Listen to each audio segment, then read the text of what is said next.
Ici Satou. Enfant, le nouvel an était rempli d'activités amusantes. Mais depuis que je suis adulte, je travaille souvent jusqu'au réveillon, en pleine période de fête de fin d'année, et la moitié du temps, je dors pendant le jour de l'an. Mes excuses pour l'attente. Les nouilles soba sont prêtes.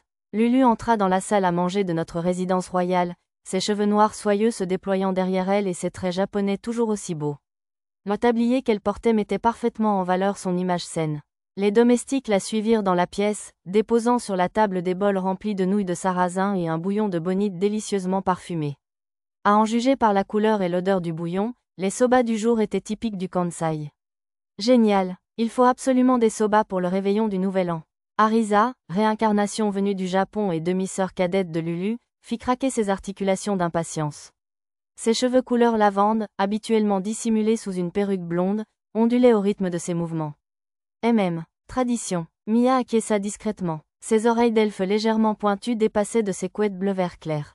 Le héros d'Aizaku avait propagé la culture japonaise il y a quelques siècles dans sa forêt natale de Bolenan, notamment la coutume de manger des nouilles soba le soir du Nouvel An pour symboliser le passage à la nouvelle année. Les ingrédients sont simples, je vous assure. Avec sa façon de parler inhabituelle, Nana, la beauté blonde et plantureuse, baissa les yeux sur ses soba, garnis uniquement d'oignons verts émincés. En tant que forme de vie magique créée par l'homme, un homoncule, elle avait l'apparence d'une adolescente malgré sa naissance il y a seulement 1 an environ. Il semble que la garniture soit encore à venir. Lisa, qui humait avec bonheur l'odeur du bouillon, tourna son attention vers un chariot que les servantes apportaient dans la pièce. Outre ses cheveux écarlates, Lisa avait des écailles oranges semblables à celles d'un lézard au poignet, au cou et sur sa longue queue, qui la distinguait de la tribu des écailles oranges. « C'est de la viande, monsieur. » Cette exclamation provenait de Pochi, une jeune fille aux oreilles et à la queue de chien, aux cheveux bruns coupés au carré. Ses yeux pétillants pointèrent du doigt une assiette garnie de fines tranches de viande mijotée aigre douce. Une grosse tempura de crevettes, aussi. À côté de Pochi se trouvait Tama, une petite fille aux oreilles et à la queue de chat, aux cheveux blancs courts, qui esquissa un large sourire à la vue des tempuras de crevettes, de fruits de mer et de légumes à côté de l'assiette de viande. Servez-vous de ce que vous voulez. Sur ce, Lulu plaça quelques pinces à côté des assiettes de garniture. Très bien. Pochi veut de la viande, monsieur. J'ai empilé de généreuses portions de viande sur leurs nouilles, et Tama et Pochi se sont illuminés comme s'il allait danser de joie. La queue de Tama se dressait, et celle de Pochi remuait si violemment qu'on aurait dit qu'elle allait se libérer et s'envoler. De la viande pour toi aussi, Lisa? Oui, s'il te plaît. Merci beaucoup. Lisa accepta ses soba à la viande d'un air calme, mais sa queue se balançait en rythme, révélant son excitation intérieure. La queue ne mentait pas. Je vais m'en tenir au tempura de crevettes classiques, merci. Plein de champignons et de légumes frits. Arisa et Mia ont ajouté de la tempura à leur bol. Je vais peut-être garder les garnitures traditionnelles aussi? Alors je ferai pareil. Quand j'ai choisi la tempura de crevettes, Lulu a joyeusement choisi la tempura aussi. Et toi, Nana? Je vais garder les réglages par défaut. Tu veux dire juste les oignons verts hachés? Oui, maître. Les petits oignons verts sont mignons, je vous le déclare. Ah, bien sûr, c'était typique de Nana, qui adorait tout ce qui était petit et mignon. Très bien, maître, dis quelques mots. Arisa me demanda soudain de faire un discours, sans doute sur un coup de tête. Tu as été formidable cette année. On s'est attiré plein d'ennuis, comme se retrouver coincé dans un labyrinthe créé par un démon et combattre un seigneur démon. Sans compter que nous avions affronté des engeances du dieu maléfique l'après-midi même. Lors de la cérémonie de purification du mal qui se tenait traditionnellement le soir du Nouvel An, le cardinal Ozunas du temple de Parion avait invoqué une armée de démons et d'engeances du dieu maléfique pour tenter de détruire la capitale royale du royaume de Shiga. Grâce à mes amis, l'armée démoniaque fut repoussée, et le roi ancestral Yamato et le dragon du ciel arrivèrent juste à temps pour aider à vaincre les 3 engeances du dieu maléfique. Nous passâmes le reste de l'après-midi au château royal à aider à nettoyer et à secourir les gens. Mais maintenant que tout le monde avait été secouru et que les décombres bloquant les sorties principales avaient été dégagés, nous avions laissé le reste aux autorités et étions rentrés chez nous. Je suis donc vraiment heureux que nous ayons pu traverser l'année sans blessure ni maladie grave. À une nouvelle année de santé et de plaisir au quotidien. Après mon discours simple, Lisa a entonné un joyeux concert de hurrah avec les filles. Bon, à table, je détesterais que ces délicieuses nouilles soba soient détrempées. J'ai invité tout le monde à se régaler, et Arisa a remercié Arisa comme à son habitude pour la nourriture. Pour commencer, Monsieur Soba ne tient pas en place, monsieur. Tellement glissant, Pochi et Tama peinaient à attraper les nouilles. Elle s'était beaucoup améliorée avec les baguettes, mais les nouilles fines et glissantes restaient un défi. On a aussi des fourchettes, vous deux. Non, monsieur, ce serait abandonné, monsieur. On se bat jusqu'à la victoire? Remarquant leur lutte, Lulu leur offrit des fourchettes avec des traces de pâtes, mais elles insistèrent pour utiliser leurs baguettes pour affronter les nouilles soba. Comme elles attaquaient les nouilles qu'elles avaient réussi à soulever sur le côté, leurs 2 franges se trempaient dans le bouillon. Je ferais mieux de les mettre dans un bain plus tard. Avec ces pensées en tête, j'apportais mes propres baguettes à mon bol. C'est bon. Le goût des soba se répandit dans ma bouche. Une tempura de crevettes croustillantes était toujours bonne, bien sûr, mais une tempura de crevettes ramollies par le bouillon de soba avait un goût et un attrait unique. Boire cette soupe chaude avec les morceaux de tempura détachés vous remplissait de chaleur jusqu'au plus profond de votre être. Vous devriez tous manger aussi. Ne vous inquiétez pas de nous servir. J'ai fait signe aux servantes qui étaient en attente contre le mur. La servante en chef a d'abord refusé, mais je l'ai convaincue en prétextant qu'il s'agissait d'une occasion spéciale. Le personnel avait veillé sur notre manoir même lorsque la capitale royale était menacée de destruction plus tôt dans la journée, ce qui semblait une raison plus que suffisante pour les laisser déguster de savoureuses nouilles avec nous. C'est peut-être pour ça que les nouilles ne sont pas populaires dans la capitale royale, me chuchota Arisa en regardant les servantes grignoter délicatement leurs nouilles. Elles semblaient réticentes à les avaler bruyamment à la manière japonaise traditionnelle, préférant les entortiller autour d'une fourchette ou les boire avec le bouillon. Plus tard, lorsque le pot de nouilles soba fut vide et que la garniture se fut envolée dans l'estomac des filles bêtes et des servantes. Ding dong, l'oreille fine de Tama capta le son lointain des cloches de la ville annonçant l'heure. Lisa, ouvre la fenêtre, s'il te plaît. Une fois que Lisa eut accédé à la demande d'Arisa, j'entendis les cloches sonner, même sans ma compétence, oui fine. Ça ne sonne pas tout à fait pareil, mais c'est bien une cloche de temple qui sonne pour le nouvel an, non? Arisa se tapota le ventre de satisfaction en écoutant les cloches. Akeom, tout le monde. Kotoyoro, HNY, messieurs. Kotoyoro? Le reste du groupe rendit les vœux de nouvel an d'Arisa, même s'ils n'en comprenaient pas la signification. Arisa faisait souvent référence à la culture japonaise, qu'elle expliquait rarement, les autres filles devaient donc y être habituées. Maître, on devrait faire le Hatsumode aussi. Le jour du Hatsumo? Tama pencha la tête. C'est la première visite au sanctuaire du Nouvel An, expliqua Arisa. Le royaume de Shiga a-t-il une tradition du Hatsumode? Je ne connais pas cette journée du Hatsumo, mais j'ai entendu dire que certains habitants de Seryu vont prier dans les temples en début d'année. Lisa ajouta qu'elle n'y avait jamais participé. Alors, faisons notre propre Hatsumode. Le temple Parion était le plus proche, mais d'après ma carte, il grouillait encore de soldats et de chevaliers enquêtant sur la situation auprès du cardinal. Il vaudrait peut-être mieux s'aventurer un peu plus loin et aller au temple Teunion. Ah oui, mais avant ça, je sortis quelques petites pochettes de ma poche de poitrine. Attendez, ce sont des cadeaux de Nouvel An? Des otoshidama? C'est vrai, ce n'est pas du mochi là-dedans, si? Je ne ferai pas quelque chose d'aussi élaboré. Apparemment, la tradition des otoshidama avait commencé avec de petits sachets de mochi offerts aux enfants, mais je n'avais pas assez de temps libre pour préparer du mochi frais juste pour ça. De nos jours, la plupart des gens se contentaient de donner de l'argent. Mais le mochi, c'est délicieux, monsieur. Miam? Protestèrent Pochi et Tama. Laissant cela de côté, j'ai distribué les étrennes. Merci, hurrah, monsieur. Merci, maître, je vous le dis. Les filles m'ont accueilli avec une salve de remerciements. Chaque pochette contenait une pièce d'or et une petite carte avec un message. Même si c'était un peu gênant, je me suis dit que ça leur ferait peut-être plus plaisir que de l'argent. Les enfants ont tous souri en lisant leurs cartes. Oui, ça en valait la peine. Nous aussi, vous êtes sûrs? C'est en guise de remerciement pour tout votre travail. Veuillez l'accepter. J'ai également distribué des pochettes à toutes les servantes. Elles contenaient la même somme que celle que j'avais donnée à mes enfants. La servante en chef a reçu un petit supplément. Merci beaucoup, jeune maître. Toutes les servantes s'inclinèrent vigoureusement pour me remercier. Quelques-unes jetèrent un coup d'œil à l'intérieur des bourses et poussèrent des cris de joie, ce qui déclencha une réprimande de la chef de service. Même elle affichait un sourire à peine dissimulé au lieu de son expression sévère habituelle, je suppose donc qu'elle ressentait la même chose que les autres. J'ai dit aux servantes qu'elles n'avaient pas besoin de faire leur service de nuit ce soir, leur permettant ainsi de rentrer chez elles. Mais bien sûr, comme il était dangereux de se promener seule dans les rues la nuit, elles étaient les bienvenues dans les chambres d'hôtes si elles le souhaitaient. Environ la moitié des servantes passaient la nuit, y compris la femme de chambre en chef. Je les laissais s'occuper et partis visiter un sanctuaire avec mes compagnes. Il y a beaucoup de monde ce soir. Comme l'avait constaté Arisa, la rue était bondée de gens portant des lanternes, des chandeliers, etc. Personne ne voyageait en calèche, pas même nous. L'incident du « monstre à la corde rouge » plus tôt dans la journée avait laissé de nombreuses rues en désordre. Oui, on dirait qu'elles vont toutes au temple aussi. Je suis sûre qu'elles sont encore inquiètes. Lulu et Lisa discutèrent doucement. En arrivant au temple de Tenion, une rangée de visages inquiets se formait à l'entrée. Les jeunes prêtresses faisaient le tour des personnes faisant la queue, utilisant des sorts de magie sacrée comme bénédiction et affection pour apaiser celles qui en avaient besoin. Comme ce temple se trouvait dans le quartier noble, la plupart des personnes faisant la queue étaient des serviteurs de nobles et de petits nobles et leurs familles, comme moi. Les nobles permanents les plus riches et leurs familles étaient probablement autorisés à entrer sans faire la queue. Ça sent bon? Je sens le blé, monsieur. Tama et Pochi humèrent l'air avec enthousiasme, et l'une des personnes dans la file leur sourit gentiment.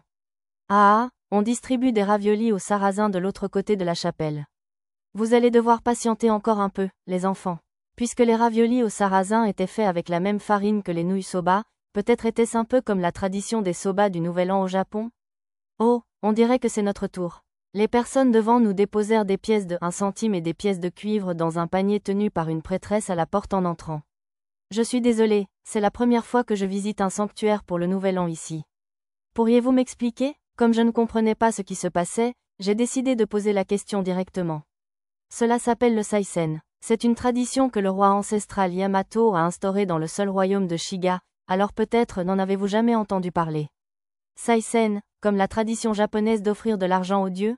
De retour dans la capitale royale, je n'avais fait de don qu'au temple Parion, alors j'ai glissé une bourse contenant une vingtaine de pièces d'or dans la boîte. C'était peut-être un peu excessif, mais après l'incident de cet après-midi, le temple aurait probablement beaucoup à dépenser pour offrir de la nourriture aux nécessiteux et aider à la reconstruction de la ville.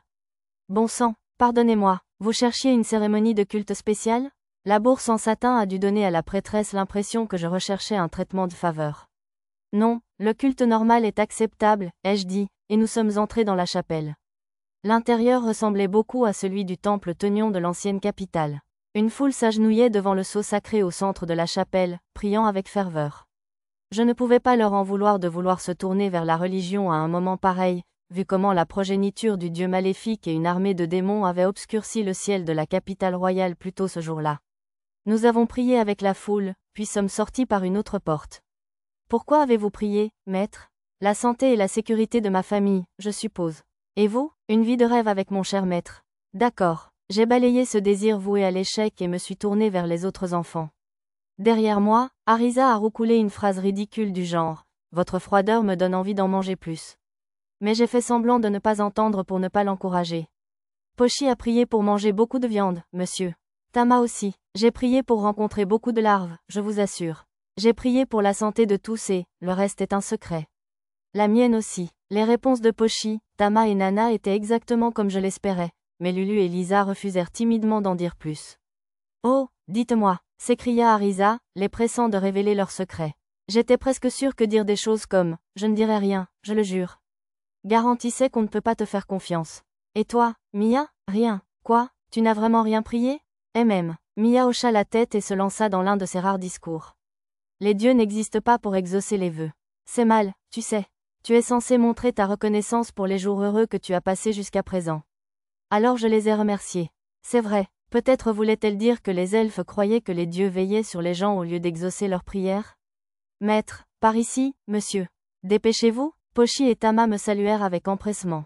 Derrière elles, dans la cour, des prêtresses servaient de la soupe chaude. Soupe de raviolis? On dirait qu'ils ont mis les raviolis de sarrasin dans du bouillon. Le plat ressemblait à un mélange de suiton, des raviolis à la farine dans une soupe, et de sobagaki, des raviolis de sarrasin. Je crois qu'il existait un plat similaire au Japon. Nous venions de manger nos nouilles soba du Nouvel An, mais comme on nous les offrait et que c'était censé porter chance, j'ai décidé d'en manger avec les autres. Quel beau spectacle! Incapable de dormir après notre visite du sanctuaire et le coucher du reste du groupe, je me suis assis dans la cour avec une coupe de saké et me suis offert un moment de contemplation nocturne des cerisiers en fleurs. Les sakuras du jardin étaient magnifiques, mais le sakura royal au loin était illuminé, créant un tableau aussi magique que magnifique. En parcourant distraitement mon journal de bataille de la journée, j'ai remarqué quelque chose d'étrange. Plus grand que capacité spéciale, déploiement d'unité, activé. J'ai ouvert mon menu pour enquêter. L'option « Déploiement d'unité », toujours grisée et inutilisable, était désormais disponible. C'était une capacité spéciale, une compétence unique. La seule raison pour laquelle je pouvais l'activer soudainement était de vaincre le rejeton du dieu maléfique. L'espace d'un instant, je me suis souvenu que mon bras gauche était devenu noir lorsque j'avais été affecté par l'énergie de la lame divine, mais je n'oserais pas penser que c'était ce qui avait déclenché ce changement. Si c'était le cas, je serais trop tentée de penser. Peut-être que si je laisse mon bras droit être affecté, cela débloquera aussi la création d'unité. Maître, avez-vous du mal à dormir? Tandis que je contemplais les sakuras nocturnes et sirotais mon saké, Lisa s'est approchée de moi. J'ai fermé le menu et lui ai tendu ma coupe de saké en guise de salut. J'irai me coucher après avoir admiré les fleurs un peu plus longtemps. Même si je doutais qu'il se passe autre chose ce soir, il y avait toujours la possibilité que les responsables de tous ces incidents soient encore en train de commettre des méfaits. Je voulais profiter encore un peu de mon verre et de la vue, sous prétexte de monter la garde. En veux-tu aussi, Lisa? Lisa avait tendance à s'endormir après avoir consommé presque n'importe quelle quantité d'alcool, ce qui m'empêchait de lui en offrir quand nous étions en déplacement, mais ici, je pouvais au moins la porter jusqu'à son lit. Certainement, merci. Lisa posa sa lance et s'assit à côté de moi. Acceptant avec gratitude la coupe de saké, elle la but d'un trait. Tu en veux encore? Oui, s'il te plaît. Lisa et moi partagions du saké Shigan en évoquant l'avenir. Il était question de noblesse, d'avancement dans la vie, de libération de l'esclavage, de ses espoirs pour l'avenir. L'alcool adoucissait ces conversations sérieuses, difficiles à aborder à jeun. Ma lance est toujours à votre service, maître. Si vous le permettez, je vous consacrerai volontiers ma loyauté et mon âme jusqu'à la fin. Sur ces mots, Lisa sombra dans le sommeil, la coupe de saké toujours à la main. Bonne nuit, Lisa. À une nouvelle année d'aventure ensemble. Maintenant, on devrait pouvoir tester des choses ici en toute sécurité. Après avoir porté Lisa au lit, je me suis rendue à la base secrète que j'avais construite près de la capitale royale pour expérimenter le déploiement d'unités. La colonne de notes de mon menu indiquait simplement « Déploiement d'unités », déplacer ces unités dans son domaine. Cela n'explique pas grand-chose. Je vais peut-être commencer avec les golems pour l'instant? J'ai utilisé le sort de magie de la Terre, créer un serviteur de la Terre, pour créer un golem générique. Déploiement d'unités. Lorsque j'ai prononcé ces mots avec une intention concentrée, le golem s'est téléporté directement à mes côtés. Aucun de mes PM n'a été utilisé. Je ne ressentais aucune fatigue. Après quelques essais avec le golem, j'ai utilisé le sort de magie d'invocation, invocation de chauve-souris, pour faire apparaître une petite chauve-souris et j'ai pu la téléporter sans problème avec le déploiement d'unités. L'utiliser sur un être vivant n'était pas plus difficile qu'avec le golem. Je peux aussi me téléporter? J'imagine. Contrairement au sort de retour, je n'ai ressenti aucun flux de puissance magique ni cette étrange sensation de déformation spatiale autour de moi. Les cercles de fées des dryades et le miroir de téléportation dans la base secrète ressemblaient à retour. Le déploiement d'unités devait fonctionner différemment de la magie spatiale. Et je pense qu'il y a peut-être un léger décalage? Il y a eu un léger décalage avant que la téléportation ne se déclenche, peut-être parce que je n'y étais pas encore habitué. Pour l'instant, distorsion, ou course éclair, semblait plus efficace sur les courtes distances. Cela pourrait toutefois être pratique pour se déplacer dans des zones très difficiles d'accès. On dirait qu'on peut aussi se déplacer via la sélection de cartes. J'ai essayé de me téléporter dans la même zone. Oui, ça marche. Et les autres cartes? J'ai changé de carte et vérifié à nouveau. On dirait que je peux aller dans des endroits limités. J'ai examiné les options de téléportation disponibles. Commençons par les lieux les plus proches, n'importe où sur ma carte actuelle, le manoir de la capitale royale, la plupart de mes points de téléportation dans d'autres zones, notre maison et l'orphelinat de la cité du labyrinthe, l'école des explorateurs, le manoir du lierre, notre villa et les sources chaudes du labyrinthe de Célivra, la majeure partie du grand désert, notre cabane dans les arbres de la forêt de Bolénan, et n'importe où dans la vallée des dragons. L'île de Rakuen, dans les mers du Sud, ne figurait pas sur la liste. Je commençais à comprendre comment le système déterminait ce qui comptait comme mon domaine. Il semblait fonctionner sur toutes les cartes où je contrôlais la source de mana ou les bâtiments que je possédais. Parmi mes points de téléportation, je ne pouvais utiliser aucun de ceux qui se trouvaient dans des bâtiments que je ne possédais pas ou que je n'avais pas créés avec un objet de pierre, comme le pavillon d'été du château royal ou ceux situés à divers endroits dans les labyrinthes. Je me suis téléporté à la capitale royale pour tester le système et j'ai découvert que les seuls bâtiments dans lesquels je pouvais me téléporter étaient notre maison de la capitale royale et le siège de la compagnie Eshigoya. Même sur la même carte, je ne pouvais apparemment pas l'utiliser pour entrer dans des endroits qui n'étaient pas sous mon contrôle. Cependant, je pouvais me téléporter n'importe où dans mon champ de vision, que je contrôle ou non la carte. La téléportation longue distance fonctionne aussi? J'ai essayé d'utiliser déploiement d'unités pour me déplacer du manoir de la capitale royale jusqu'au point le plus occidental du grand désert. En un instant, je me suis retrouvé dans l'obscurité des dunes. Ça ne prend pas de temps et ne dépense pas de magie. C'est un peu trop pratique, non? Je n'étais pas fatigué non plus. Cette compétence unique couvrait tous mes besoins en transport longue distance, à un point tel que c'en était presque inquiétant. Bien qu'il faille que ce soit mon propre domaine, je pouvais facilement contourner cette condition en utilisant des sorts comme objet de pierre ou création de maison pour construire un bâtiment aléatoire, et il y avait beaucoup de terrain vacant dans ce monde qui n'appartenait à personne. En fait, je pouvais me téléporter presque partout où je suis allé au moins une fois, sans aucune limitation. Le seul problème, c'est que, était-ce vraiment gratuit? Mon menu de compétences uniques ne comportait aucun risque, mais d'autres réincarnations comme Arisa ne pouvaient pas trop utiliser leurs compétences uniques sans endommager leur réceptacle d'âme, ce qui risquait de se transformer en seigneur démon. D'après les réincarnations qui vivaient dans la strate inférieure du labyrinthe, comme Yuika et Mukuro, les compétences actives étaient plus dangereuses que les compétences passives, et les plus dangereuses étaient celles qui impliquaient des attaques mortelles instantanées ou brisant les barrières. Contrairement au menu de compétences passives, déploiement d'unité était incontestablement une compétence active. Il valait probablement mieux ne pas l'utiliser à la légère. Dans le pire des cas, si le seigneur démon Satu faisait son apparition, cela pourrait bien sonner le glas de ce monde. Je ferais mieux d'interrompre cette enquête si je sentais le moindre changement. Laisse-moi tester encore une chose, et je rentrerai. Je secouai la tête pour chasser ma somnolence et tentais d'utiliser le déploiement d'unité pour me déplacer des confins du grand désert jusqu'à l'endroit le plus éloigné, la vallée des dragons. Le monde autour de moi devint un désert illuminé par l'aube. Je ne suis pas revenu depuis. Ouf, au milieu de ma phrase, je sentis une immense énergie magique envahir mon corps. Que se passe-t-il? Un arc-en-ciel de couleurs enveloppa ma vision. Oh non, à ce rythme, mon corps va être détruit de l'intérieur et... Maître, réveillez-vous. Ma vision, voilée, redevint brusquement normale. Arisa était penchée sur moi, les larmes aux yeux. Arisa, qu'est-ce qui ne va pas? Ma voix était rauque et mon esprit encore embrumé. Où sommes-nous? La base secrète. Tu n'es pas revenu de la nuit, et quand je suis venu te chercher, je t'ai trouvé évanoui par terre. Je n'ai pas réussi à te réveiller, malgré tous mes efforts pour te secouer. Je te croyais morte, tu sais. Arisa s'accrocha à moi et je lui tapota le dos. Au bout d'un moment, mes souvenirs commencèrent à s'éclaircir. J'avais expérimenté le déploiement d'unités et m'étais téléporté dans la vallée des dragons, où une immense quantité de magie s'était déversée en moi.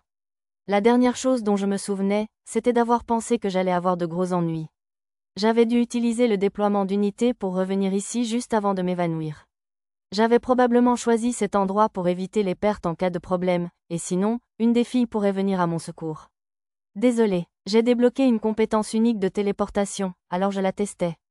Après que je lui ai expliqué de quelle compétence il s'agissait, Arisa m'a crié dessus avec fureur, les yeux encore pleins de larmes. À quoi pensais-tu, à utiliser une compétence unique active encore et encore sans savoir si elle avait un nombre d'utilisations limité? Je sais, je suis désolé. À vrai dire, j'avais été un peu emballé par l'idée de ma nouvelle compétence pratique.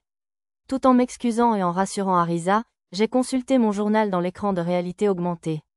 À ma connaissance, il n'y avait aucune trace d'attaque dans la vallée des dragons. Cependant, pour une raison inconnue, il y avait un journal indiquant que la compétence vide que j'avais acquise après avoir vaincu le rejeton du dieu maléfique s'était activée. Lorsque je souffrais de l'excès de magie qui m'envahissait, mon menu clignotait sans cesse sous l'effet de ma panique. Un dysfonctionnement avait sans doute activé la compétence défectueuse. Il y avait maintenant une compétence sans nom en bas de ma liste, alors j'ai immédiatement désactivé ses effets, par précaution. Sérieusement, tu dois être plus prudente. La prochaine fois que tu veux tester quelque chose comme ça, tu ferais mieux d'emprunter ma guirlande de coquilles d'âme. D'accord, je vais le faire.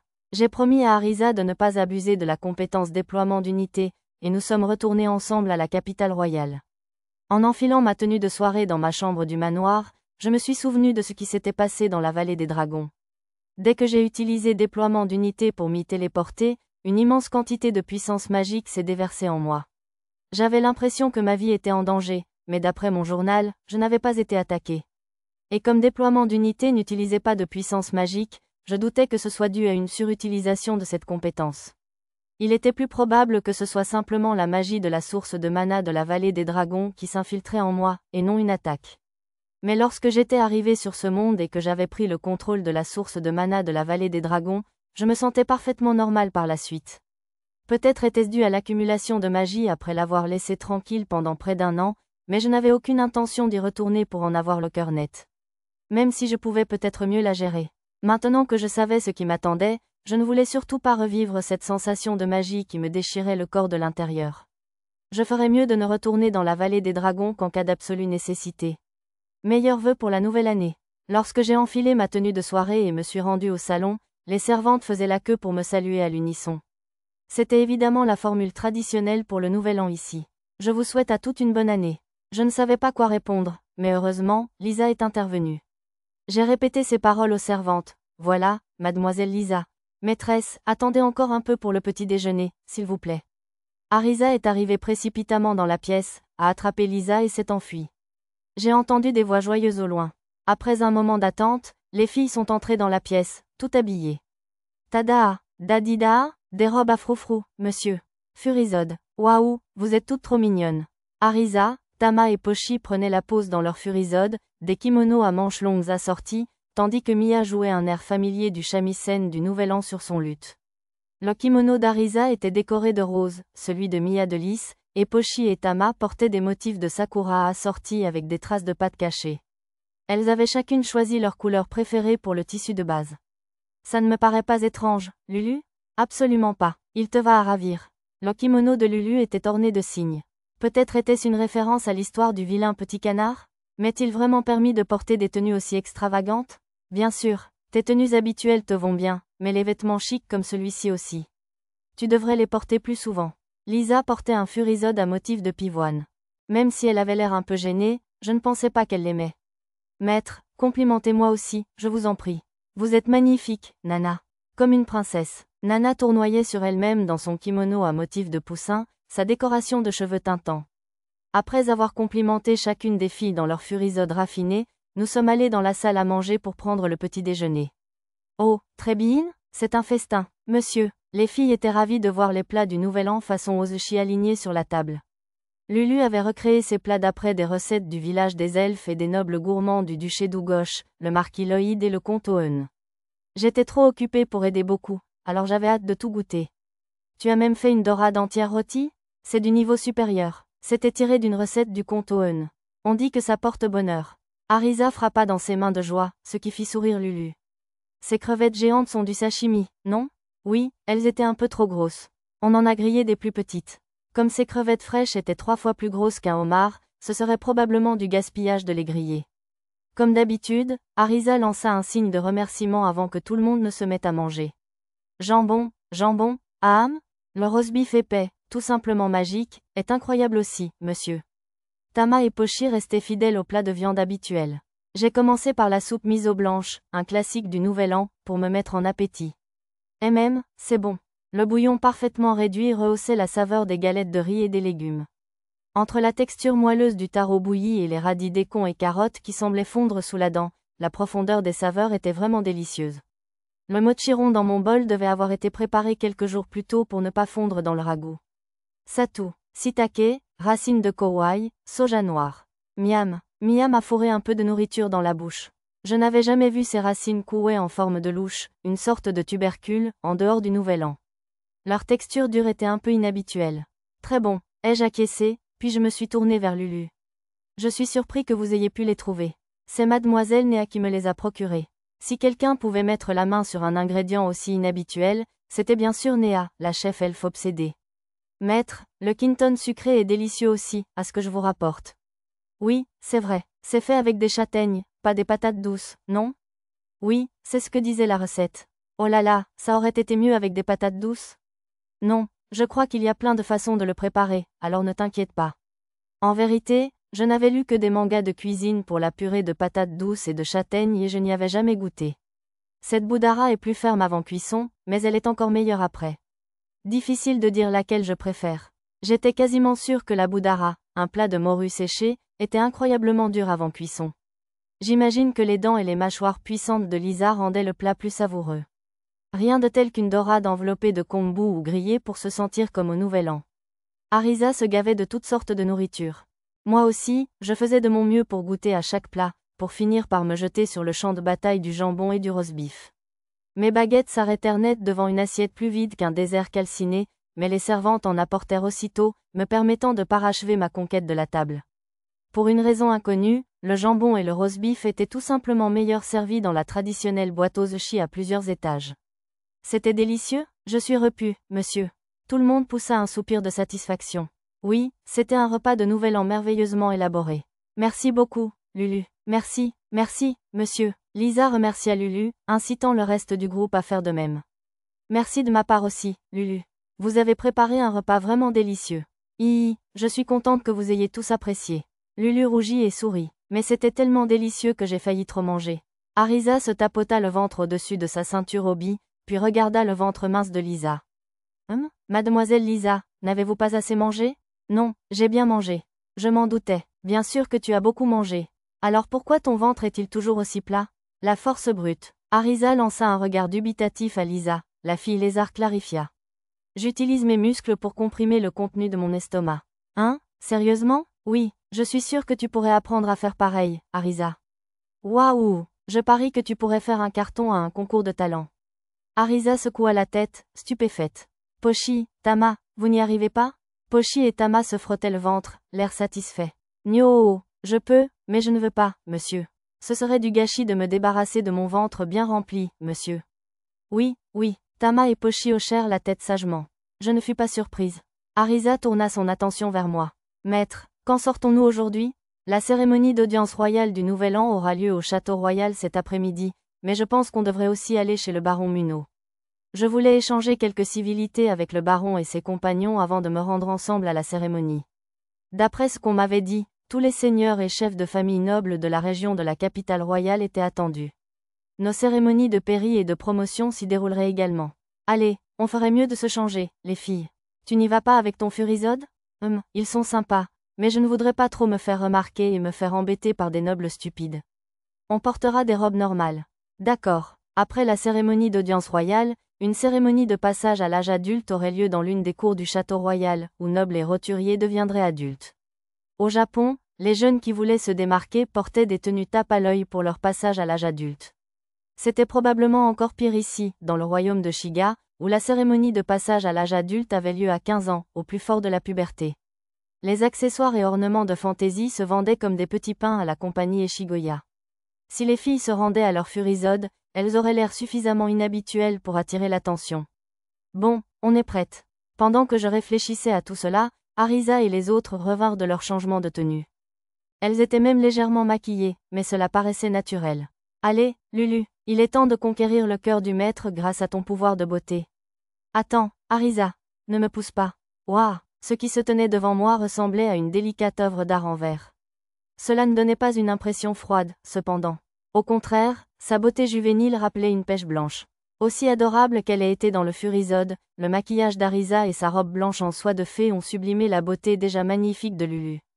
Même si j'avais confectionné les robes d'après une version plus mature et modeste des dernières tendances, c'était aujourd'hui la cérémonie de passage à l'âge adulte de Lulu. J'aurais peut-être dû opter pour quelque chose d'un peu plus adulte. Maître, je comprends que vous soyez sans voix, mais vous rendez Lulu nerveuse. Dépêche-toi de dire quelque chose, s'il te plaît. Ah, pardon, tu es magnifique, Lulu. Plus que n'importe quel mannequin ou idole que j'ai jamais vu. J'ai pris soin de laisser transparaître ma sincérité pour ne pas avoir l'air d'une phrase facile. Merci, maître, ça me fait tellement plaisir. Lulu m'a souri comme un soleil. J'espérais que ce jour serait une cérémonie heureuse et mémorable pour elle. Meilleurs vœux pour la nouvelle année. Je vous souhaite à tous une année bénie. En visite dans la capitale royale du baron Munno pour fêter le nouvel an, nous avons été accueillis par Pina, Erina et les autres serviteurs de la famille du baron. Nous avons échangé les salutations traditionnelles du royaume de Shiga que je venais d'apprendre. Ce sont de nouvelles robes tabliées, vous deux? Ah oui, il n'y a que le tablier qui est nouveau, par contre. Mademoiselle Erina, siffla la nouvelle avec urgence. Vous n'avez pas besoin de leur dire ça. Sire Chevalier, le baron vous attend. Bien sûr, j'y vais. Je me séparai d'Erina et des autres, suivant une servante jusqu'au salon où le baron et sa compagnie attendaient. Akeomi, Kotoyoro, monsieur. Apercevant le baron, Tama et Pochi lancèrent les phrases plutôt désinvoltes qu'Arisa leur avait apprises plus tôt. Ah, ce sont les vœux du royaume des héros, n'est-ce pas? Le baron leur tapota la tête et ajouta « Bonne année ». Pas étonnant de la part d'un des plus grands chercheurs en héros du monde. Akeom, n'est-ce pas? Que nous ayons une autre bonne année. Oui, bonne année. J'ai hâte de travailler ensemble. Assis en face du baron Munno, le vicomte L'Hôtel se leva et répéta une version plus formelle du message, puis alla s'asseoir à côté du baron Munno. Vous êtes tous particulièrement bien habillés aujourd'hui, Arisa. Eh bien, c'est une occasion spéciale. On nous accorde la pairie, et Lulu à sa cérémonie de passage à l'âge adulte. Arisa prit une petite pause en répondant à Nina. Où est Karina? Tama pencha la tête. Elle s'habille dans sa chambre en ce moment. Le point sur mon radar indiquant Mademoiselle Karina s'avança vers nous. Elle devait avoir fini de se changer. Quelques instants plus tard, Karina franchit la porte encore ouverte. L'objet intelligent Raka scintillait au-dessus de son impressionnante poitrine, que je ne pouvais encore qualifier que de sein magique. Je vous souhaite une bonne année. Sa robe vermillon s'accordait parfaitement avec ses luxueuses boucles dorées. C'était probablement une robe neuve confectionnée par un artisan de la capitale royale. Le tissu utilisé était la soie cramoisie de l'Alagi que je lui avais offerte. Les pierres précieuses et les accessoires qu'elle portait me semblaient familiers. J'étais contente qu'elle ait semblé apprécier mes cadeaux. Beautiful. Très joli, monsieur. Tama et Pochi sautillaient autour de Karina, ravis. Karina devint rouge vif et me lança un regard quelque peu impatient. La nouvelle robe te va à ravir, évidemment. Tous les messieurs présents à la cérémonie ne pourront pas te quitter des yeux. Tout en parlant, je tendis la main et retirai une peluche de ses cheveux. Ne sois pas ridicule. Pour une raison que j'ignore, ce qui devait être un compliment anodin fit rougir Karina et la fit s'envoler hors de la pièce. J'ai dû la mettre mal à l'aise en me tenant trop près. Karina, attendez, monsieur. Tama et Pochi se précipitèrent vers mademoiselle Karina, inquiets. Trop près, franchement. Si tu veux faire des avances à quelqu'un, commence par ta chère Arisa. Mia et Arisa s'enflammèrent. Tu es plus que libre de faire des avances à dame Karina. Oui, je te confierai ma fille sans hésiter, Satou. Merci, mais je n'avais pas prévu ça. J'ai balayé les commentaires de mademoiselle Nina et du baron d'un vague sourire et j'ai changé de sujet pour parler de la cérémonie d'audience royale. Est-ce que vous et dame Karina y assisterez aussi, mademoiselle Nina? Oui, généralement, la première épouse et les enfants d'un noble y participent. J'aurais aimé rester sur place pour me préparer à la réunion du royaume qui commence demain, mais comme j'ai le titre de vicomte honoraire, on m'a dit que je devais y assister. Nina grommela quelque chose à propos des difficultés du service à la cour. Si vous souhaitez venir à la réunion du royaume, je peux vous emmener comme assistante du consul. Merci, mais je passe mon tour. Vous êtes sûr? Une fois vicomte, vous devrez y participer de toute façon. Autant acquérir de l'expérience tant que vous en avez l'occasion. Tous les nobles de haut rang avaient le droit de vote à l'Assemblée du royaume, même s'ils n'occupaient pas de poste important au gouvernement. Il était donc apparemment courant pour les nobles d'y assister et de voter pour tout ce qui favorisait leur territoire. Ne vous inquiétez pas, je suis sûre que ce sera ma dernière promotion. Vraiment? Parce que j'ai le sentiment que vous serez vicomte d'ici 2 ou 3 ans. Bien que mademoiselle Nina paraisse confiante, je n'imaginais pas être promue à un rang de noblesse permanent à moins d'un événement inhabituel. Être baronnet ou baron, c'est une chose, mais un inconnu comme moi, venu on ne sait où, n'aurait sûrement jamais été promu vicomte. Au fait, Sir Orion ne vous a-t-il pas accompagné à la capitale royale? Je ne vis pas Orion, qui avait annoncé son intention de célébrer sa majorité ici. Orion célébrera sa cérémonie dans la vieille capitale. J'ai cru que c'était de la malchance quand j'ai appris que son dirigeable serait retardé de 2 jours à cause d'un dysfonctionnement de son moteur Skypower, mais après ce qui s'est passé hier, je suis vraiment reconnaissant. Suite au désastre de la veille, tous les dirigeables à destination de la capitale royale avaient dû faire demi-tour. Ce garçon est peut-être né sous une bonne étoile, après tout, ajouta Nina. Peu après, une femme de chambre vint nous annoncer qu'il était temps de partir, et nous nous dirigeâmes tous vers l'entrée. Allons-y, maître. Arisa me tira par le bras. Oh, je suppose qu'on ne pourra plus vous appeler très longtemps. Comment ça va? Eh bien, une fois promu, on ne sera plus esclave, pas vrai? On ne sera pas obligé de l'appeler monsieur ou jeune maître, ou quelque chose comme ça. Les filles bêtes parurent choquées. Bouh, vraiment obligé, monsieur? Tama et Pochi regardèrent autour d'elles comme si elles cherchaient du secours. Mademoiselle Nina, qu'en pensez-vous? Comment on devrait vous appeler? Ce que vous voulez, ça me va, mais je m'abstiendrai de vous appeler jeune maître. On va les prendre pour des domestiques. À bien y penser, les servantes m'appelaient toute jeune maître. Alors comment on est censé l'appeler? Dans le cas de Satou, peut-être sœur chevalier ou sœur Pendragon? Je ne sais pas, ça fait tellement formel. Certes, ça donnait une impression un peu distante. Alors pourquoi ne pas continuer à l'appeler maître? On peut? Bien sûr. Il est assez courant que les esclaves libérés continuent d'appeler leur ancien maître, maître. Tant que vous ne craignez pas que les gens sachent que vous avez été esclave, vous pouvez continuer si vous le souhaitez. Les filles bêtes rayonnèrent toutes. Ouais, c'est ce que Pochi veut, monsieur. Maître, est-ce que ça vous va si on continue à vous appeler maître à l'avenir? Si c'est ce que vous voulez, alors d'accord, répondis-je à la question sérieuse de Lisa. Et vous deux, Arisa et Lulu? On restera maître aussi, bien sûr.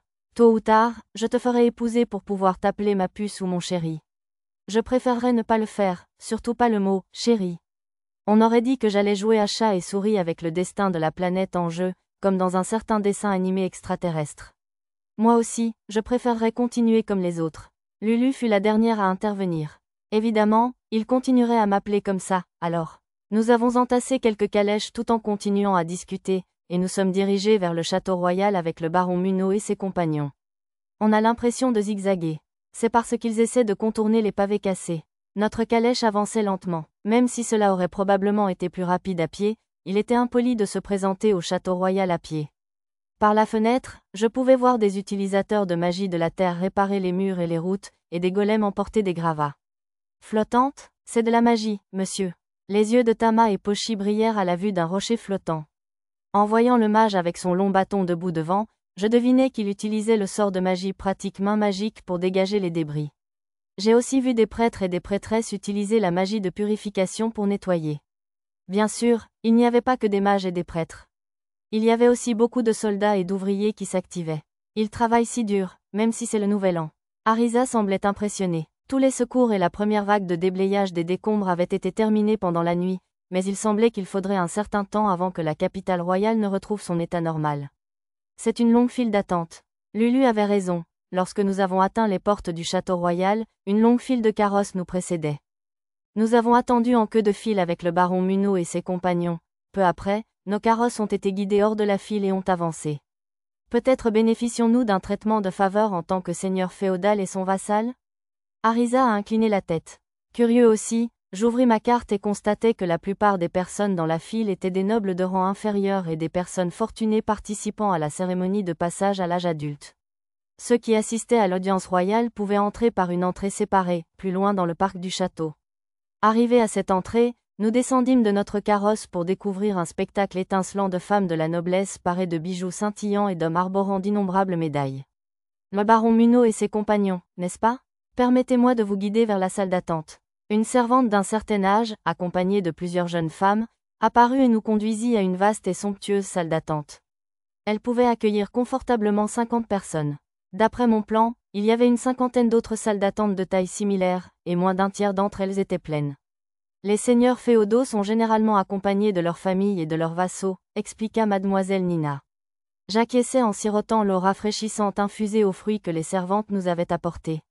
Nous bavardâmes un moment dans la pièce jusqu'au retour de la même servante. Permettez-moi de guider ceux qui sont élevés à la pairie vers la salle de cérémonie. Apparemment, les gens entraient par ordre de classe sociale, en commençant par la plus basse. Je m'avançai pour suivre mes compagnons, mais la servante m'arrêta. Sire Pendragon, veuillez entrer aux côtés du baron Munot. Peut-être étais-je dans une classe différente, car j'allais être promu baronnet permanent. Après une trentaine de minutes d'attente, nous fûmes également conduits à la salle. Waouh! La spacieuse salle d'audience était bondée de nobles assis. Bien que mes enfants fussent assis tout au bout de la salle, Pochi, au regard perçant, me remarqua immédiatement et me fit un grand signe de la main, ce qui lui valut une réprimande de Lisa. Je leur adressai un petit signe de la main et continuai d'avancer. Là où s'arrêtait la file des nobles honoraires d'une génération, les familles nobles permanentes suivaient, suivies de leurs chefs de famille. Apparemment, seuls les nobles de haut rang étaient autorisés à amener toute leur famille. La famille du baron Munot occupait une place au premier rang dans la section des familles nobles, où Nina et Karina se séparèrent de notre groupe pour s'asseoir. Mademoiselle Nina était dans la section des familles, car Karina avait supplié qu'on ne la laisse pas seule. Normalement, j'aurais dû être moi aussi dans la file des nobles honoraires. Mais au lieu de cela, je me suis retrouvée au premier rang avec le baron Munot et les d'autres seigneurs féodaux, ducs, etc. Je fus surpris de constater que nous étions les derniers parmi les nobles. Le noble écarlate Gélil Mosado, un aventurier en mitril, se trouvait au bout du dernier rang. Ce devait donc être l'endroit où l'on promute à la noblesse permanente.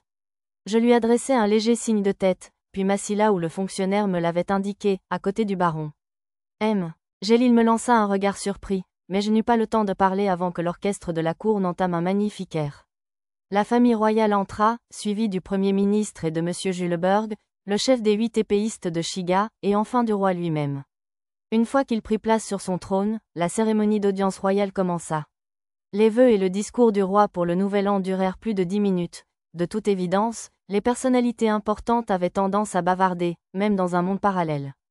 Personnellement, j'ai trouvé ces éloges pour Nanashi le héros un peu gênants. Maintenant, commençons la cérémonie de pairie et de promotion. Près d'une heure après le début de la cérémonie, nos promotions commencèrent. Léon Munot, veuillez avancer. Le baron Munot s'approcha du trône et s'agenouilla, l'air nerveux. J'essayais de dissimuler mon amusement lorsqu'il faillit tomber à plusieurs reprises. Léon, c'est avec fierté que je t'ai vu restaurer un territoire en ruine et devenir un véritable seigneur.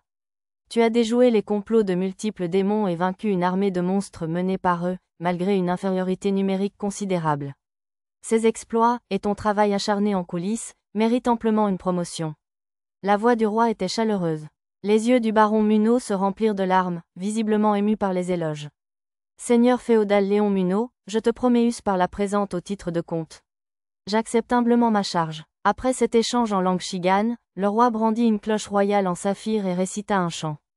Convertissez la pairie Rokushaku. Je n'avais jamais entendu ce sortilège. À la fin du chant, une lumière bleue dessina des lignes autour du baron Munot et du roi, créant une sorte de 8 entre eux. Les anneaux de lumière éclairèrent leur environnement un instant. Finalement, la lumière s'évapora vers le ciel et la terre, et le titre et le rang du baron Munot furent changés en celui de comte. Sa cérémonie terminée, le comte Munot s'inclina devant le roi et retourna à son siège. Il n'y eut ni acclamation ni applaudissement, ce qui devait être une règle tacite. Au lieu de cela, l'orchestre entonna une mélodie grandiose. Ensuite, le fils aîné du défunt comte Lesso subit une cérémonie de succession et devint le nouveau comte Lesso. Durant cette partie de la cérémonie, mon Wifin capta des commentaires comme « Il n'est pas fait pour ça » et « Ne devrait-il pas être rétrogradé ?» Ayant perdu sa capitale et plus de la moitié de son armée lors d'une attaque démoniaque, de nombreux nobles le considéraient manifestement indigne d'être seigneur féodal. Le jeune comte Lesso avait un chemin semé d'embûches devant lui. « Seigneur Satou Pendragon, veuillez avancer. » À l'appel de mon nom, un émoi s'éleva dans le quartier des nobles supérieurs. Je pensais que nous serions appelés par ordre hiérarchique, mais c'était maintenant moi qui étais appelé à venger l'île, un baronnet. J'éprouvais une légère appréhension en m'agenouillant devant le roi. « Chevalier Satou Pendragon, vous avez fait vos preuves par d'innombrables exploits sur le territoire de Munot, dans le duché d'Ougouche et à Sélivra, la cité labyrinthe. Vous avez également aidé à vaincre plusieurs démons dans la capitale royale, mené vos subordonnés à vaincre un maître d'étage dans le labyrinthe de Sélivra et repousser une attaque de monstres géants hier, ici même dans la capitale royale, faisant preuve d'une force digne des 8 épéistes de Shiga. Nous avons également reçu des lettres de félicitations de diverses nations des mers du Sud, vous remerciant d'avoir éradiqué les pirates qui terrorisaient la route commerciale. Tandis que le roi lisait la longue liste de mes exploits, l'agitation gagna également les nobles de rang inférieur. Je crois que de tels accomplissements méritent mieux que la promotion au grade de baron qu'on m'a demandé. Non, je ne dirai pas cela.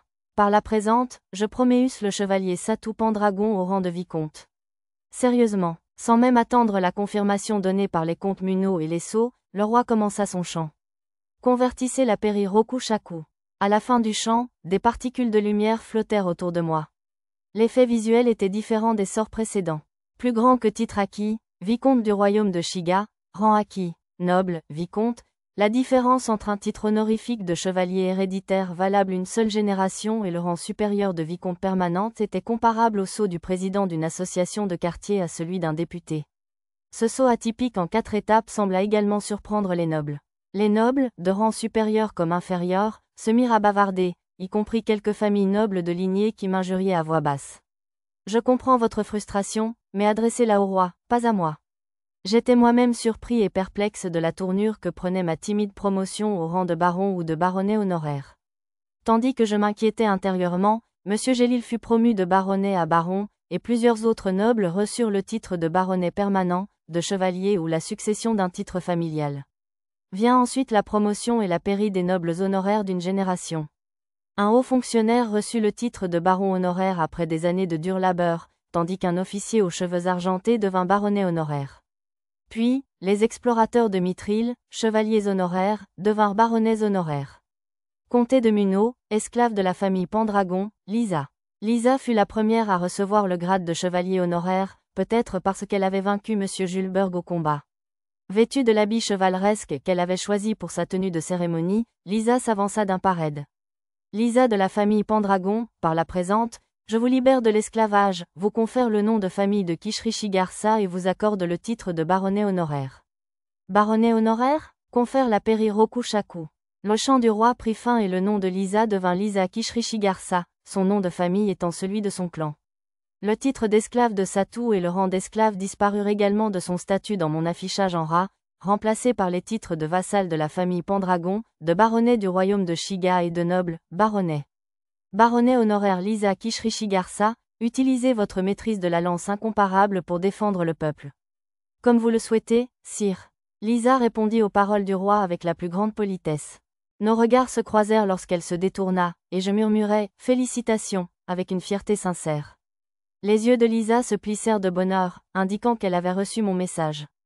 Ensuite, Nana, Lulu, Arisa, Tama et Pochi reçurent chacune le titre de chevalier honoraire. Arisa et Lulu conservèrent cependant leur rang d'esclaves. Nous avions obtenu une autorisation spéciale du Premier ministre, suite à l'appel de Mademoiselle Nina. Après nous être reposés et relaxés dans la capitale royale, mon plan était de trouver un moyen de les libérer toutes deux de la malédiction du geste qui les liait au rang d'esclaves. Il était interdit aux elfes que Mia devienne noble d'une autre nation, aussi refusa-t-elle sa pairie. Cela ne sembla pas la gêner, d'autant plus que son simple statut d'elfe lui valait déjà un traitement de noblesse dans la plupart des lieux. Elle était assise aux côtés d'Arisa et des autres, avec la même expression que d'habitude. Une fois les promotions et les conférences de pairie terminées, ils annoncèrent les nobles rétrogradés ou déchus de leur pairie. La plupart d'entre eux étaient des nobles impliqués dans la secte Lumière de la Liberté, vénérant un seigneur démon, mais bien sûr, ils n'avaient pas encore trouvé tous les coupables de l'incident de la veille. Au lieu de l'affaire des cordes rouges, l'attention s'est portée sur les nobles proches que j'avais contribué à démasquer sous le nom de Nanashi le héros. Les nobles dont les crimes étaient les plus graves furent accusés de trahison et condamnés à voir leurs familles entières punies. Les enfants de moins de 10 ans n'étaient pas exécutés, mais envoyés dans un monastère au pied des monts Fuji. Comme toujours, les châtiments en ce monde étaient d'une sévérité incroyable. J'ai compris, d'après les rumeurs des nobles qui m'entouraient, que des personnes liées au temple de Parion et à la province de Parion faisaient l'objet d'une enquête en lien avec l'incident avec le cardinal, ainsi que la famille Mercret, dont les noms avaient été évoqués lors de l'enquête sur l'affaire des cordes rouges. Ensuite, la cérémonie de remise des médailles a eu lieu, peut-être pour détendre l'atmosphère. J'ai reçu une médaille appelée « Démon du royaume de Shiga », pour avoir aidé Hayato le héros à chasser le dragon noir Hacheilon du royaume de Lumorque pendant notre séjour au duché d'Ugosh. J'avais complètement oublié que j'allais aussi recevoir des médailles et des récompenses. Après cela, il y a eu des annonces concernant de nouveaux bureaux, des changements de postes de haut rang, etc. Le Premier ministre occupait un poste supplémentaire à la tête du nouveau ministère du Tourisme. Ce poste semblait tellement chevaucher celui du ministère des Affaires étrangères que j'ai soupçonné qu'il s'agissait d'une couverture pour une opération d'espionnage du Premier ministre. Je ferais mieux de me tenir à distance, même si le nom du département m'intriguait. On annonçait également que les 3 postes vacants au sein des 8 épéistes de Shiga seraient pourvus d'ici la fin du mois. J'ai cru sentir le regard du Premier ministre sur moi pendant cette annonce, mais je suis sûr que je l'imaginais. Il devait regarder Monsieur Gélil à côté de moi, puisqu'il était un candidat de choix pour les 8 de Shiga. Oui, c'est sûrement ça. C'était plutôt long, non? Ouais, je suis un peu crevé maintenant. Après la cérémonie, le comte Munot se dirigea vers le salon avec les autres seigneurs féodaux, tandis que mon groupe et moi nous dirigions vers la salle où se déroulerait la cérémonie de passage à l'âge adulte de Lulu. Lorsque nous nous séparâmes du comte Munot et des autres, Mademoiselle Nina me rappela que je devais assister à la réunion du royaume à partir de demain, puisque j'avais été promu vicomte. Mon Dieu, j'ai été tellement surpris qu'il vous ait nommé vicomte sans prévenir, maître. Vous auriez dû nous prévenir. C'était une nouvelle pour moi aussi. C'était probablement une agréable surprise, mais j'aurais apprécié d'être prévenu. Peut-être que quelqu'un, en coulisses, savait que je refuserais si j'étais prévenu à l'avance et avait arrangé les choses ainsi. Eh bien, ce qui est fait est fait. De toute façon, je ne peux probablement plus rien changer. Alors que nous traversions une salle qui surplombait toute la capitale royale, j'ai vu une grande image du roi projetée au-dessus de la ville. Mes chers citoyens, sa voix retentit du ciel, saluant la nouvelle année. Les autres nobles qui marchaient devant nous s'arrêtèrent et inclinèrent la tête sur le champ, nous les imitâmes. D'après les nobles qui discutaient devant nous, cette diffusion n'était pas une fonction du cœur de la cité, mais un dispositif magique du château royal appelé Salkowu. Ce nom à consonance japonaise venait probablement de Kou, le mot pour relations publiques. Après les vœux du nouvel an, la conversation aborda l'incident de la veille. Il expliqua qu'avec l'aide de Nanashi le héros, le dragon céleste démon Fuji, protecteur du royaume de Shiga, et d'autres, l'armée des démons avait été repoussée. Enfin, il conclut en demandant à tous les citoyens de s'unir pour contribuer à la restauration de la capitale royale. Tous les nouveaux adultes, veuillez vous mettre en rang ici. Ceux qui ont une lettre d'invitation et les enfants de familles nobles, veuillez vous rendre de l'autre côté de la salle. Dans la salle de la cérémonie de passage à l'âge adulte, plusieurs officiels appelaient à grands cris la multitude de nouveaux adultes à se mettre en rang. Où dois-je me mettre en rang? demanda Lulu. Puisque vous êtes désormais à la tête de la famille de chevaliers Watari, je pense que vous pouvez rejoindre le camp des enfants nobles. Les officiels n'avaient probablement pas été clairs sur ce point, car il était extrêmement rare qu'un chef de famille noble soit un jeune adulte. De plus, s'il était inscrit au registre social, il recevrait probablement une lettre d'invitation de toute façon. Lulu était devenue une toute nouvelle noble après l'envoi des invitations. Je suis sûre que c'est pour cela qu'elle n'en a pas reçu. Sir Pendragon, félicitations pour votre promotion. Merci beaucoup, Dame Rethel. Meilleurs vœux pour la nouvelle année. Je vous souhaite également une année bénie, ma chère. Juste après avoir renvoyé Lulu, je suis tombée sur Rethel Ashinen, l'épouse du vice-roi de Célivra. Êtes-vous ici pour la majorité de Sœur Géry ? Demandai-je en parlant de leur troisième fils. Oui, c'est exact. Mais bon sang, à peine sommes-nous arrivés que la ville a été plongée dans le chaos. Je me suis surprise à regretter que nous n'ayons pas organisé une cérémonie informelle à Labyrinth City, comme chez les Dukelly. Ça a dû être perturbant. L'épouse du vice-roi ricana. Vous dites ça comme si vous n'y étiez pas. Son mari était resté à Labyrinth City pour célébrer la majorité, expliqua-t-elle. Reviendrez-vous à Labyrinth City après la cérémonie ? Non, je compte rester pour la vente aux enchères. Y a-t-il quelque chose que vous espérez acheter là-bas ? Oui, je compte acheter un élixir pour Poputema. Voilà un nom que je n'avais pas entendu depuis longtemps. L'ancien comte Poputema, un noble toujours vêtu de vert et toujours convaincu, était sous l'emprise d'un démon supérieur vert qui semait le trouble à Labyrinth City. Cependant, il était aussi un homme de confiance du vice-roi et de son épouse, chargé d'une grande partie des activités de contre-espionnage. À ma connaissance, il était toujours relié à un dispositif magique de survie à Labyrinth City pour le maintenir en vie malgré la perte de sa moitié inférieure lors du désastre causé par le démoniaque Ludaman. Mes potions magiques supérieures pouvaient restaurer des membres, mais il serait risqué de les utiliser pour soigner Poputema, qui avait également perdu une partie de ses organes internes. La tension de ce processus de guérison pouvait même tuer quelqu'un de son âge et de sa fragilité. Bien que je soupçonnais que les élixirs inférieurs que j'avais préparés pourraient faire l'affaire, j'hésitais à les proposer, de peur qu'on me demande d'où ils venaient. Regardez-moi ça, tellement, je vois bien, même de dos, que c'est une beauté à croquer. C'est une vraie esclave. Eh bien, tout le monde fait des erreurs. Hein ? Attendez, c'est une esclave. Qu'est-ce qu'une esclave fait ici ? Eh bien, je ne veux pas entendre vos excuses. Emmenons-la au garde et demandons à son maître de s'excuser. Mon talent, oui fine, a surpris des imbéciles qui s'en prenaient à Lulu. Oh, elle a des ennuis. Excusez-moi un instant. Après une courte révérence à la femme du vice-roi, je me suis précipitée vers Lulu, de l'autre côté de la foule. Vous allez défendre cette crapule ? Longtemps que je traverse la foule, quelques garçons se tenaient déjà devant Lulu. Ne vous méprenez pas, je vous protège, bande d'ignorants. Ouais, vous l'avez entendu. Sœur Géry a raison. C'était le troisième fils du vice-roi, Géry, et son ami Luram, de la famille du baron Tokay. J'ai reconnu les deux autres garçons qui n'avaient pas parlé, même si je ne me souvenais plus de leur nom. Ils faisaient tous partie du petit groupe de Géry. Attends, Barry, c'est Sœur Géry, le fils du vice-roi Ashinen. Il vaut mieux ne pas semer le trouble. TCH, file d'ici. Le jeune homme impoli lança un regard noir à son ami qui lui avait murmuré à l'oreille et s'éloigna en trombe. Attends, tu as oublié de t'excuser. Ah ouais, tu veux te faire jeter comme ce démon ? Plus vite que ne le laissait présager sa silhouette potelée, Géry et Luram coupèrent la route aux garçons qui battaient en retraite. Leur entraînement à l'école d'exploration de Labyrinth City devait porter ses fruits. Jeter comme un démon ? Attends, c'est la reine des pucelles des contes ? Les yeux du garçon impoli s'écarquillèrent. Il semblait que le nouveau surnom et les aventures de Lulu étaient plus célèbres que je ne le pensais. Merde, ce n'est pas bon. Si c'est la reine des pucelles, son maître est l'intouchable. C'est un berserker fou qui a attaqué un démon intermédiaire sans armure. Un berserker fou ? Quelle impolitesse, je devrais les poursuivre pour diffamation. Désolé, je n'aurais pas dû vous insulter. S'il vous plaît, ne dites rien à monsieur l'intouchable. Le garçon et ses amis inclinèrent la tête devant Lulu. Si vous acceptez leurs excuses, dites simplement que vous me pardonnez, expliqua gentiment un ami de Géry à Lulu. Mais si vous êtes toujours en colère, vous pouvez les provoquer en duel. Un duel ? Avec un esclave ? Le garçon grossier parut perplexe. Vous êtes dépassé, je vois, répondit le même garçon serviable. Elle vient d'être anoblie par Sa Majesté le Roi. Maintenant, elle est à la tête de la famille des chevaliers Watari. Un duel ? Certainement pas, je vous pardonne. Je vous en prie, vous n'avez pas besoin de baisser la tête.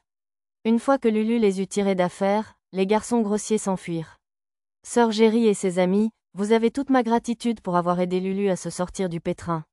Je remerciai Géry et ses complices et lui remis la perruque qui l'empêchait de se reconnaître, qu'elle avait enlevé pour participer à la cérémonie d'audience royale.